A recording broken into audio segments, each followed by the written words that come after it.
தற்போது ஒரு அண்மை செய்தி. வானகரத்தில் அடையாளம் தெரியாத கார் மோதி பெண் ஐடி ஊழியர் உடல் நசுங்கி உயிரிழந்தார். விவரங்களை செய்தியாளர் சக்தி சரவணன் வழங்க கேட்கலாம். சக்தி சரவணன், கூடுதல் விவரங்களை சொல்லுங்க. வணக்கம் ஆனந்தி. வானகரம் அருகே அடையாளம் தெரியாத கார் மோதிய விபத்தில் ராபிடோவில் வேலைக்கு சென்ற ஐடி பெண் ஊழியர் சம்பவ இடத்திலேயே பரிதாபமாக உயிரிழந்த சம்பவம் சோகத்தை ஏற்படுத்தியுள்ளது. சென்னை கொளத்தூர் பகுதியைச் சேர்ந்த கோமதி என்ற பெண் ஐடி நிறுவனத்தில் ஊழியராக பணியாற்றி வருகிறார்.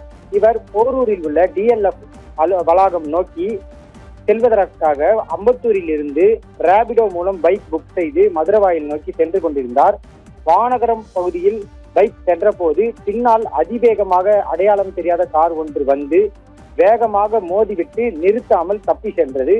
இந்த விபத்தில் ஐடி ஊழியர் கோமதி சம்பவ இடத்திலேயே உடல் நசுங்கி பரிதாபமாக உயிரிழந்தார். படுகாயமடைந்த ராபிடோ பைக் ஓட்டுநரை மீட்ட அக்கம் பக்கத்தினர் சிகிச்சைக்காக அவரை மருத்துவமனைக்கு அனுப்பி வைத்தனர்.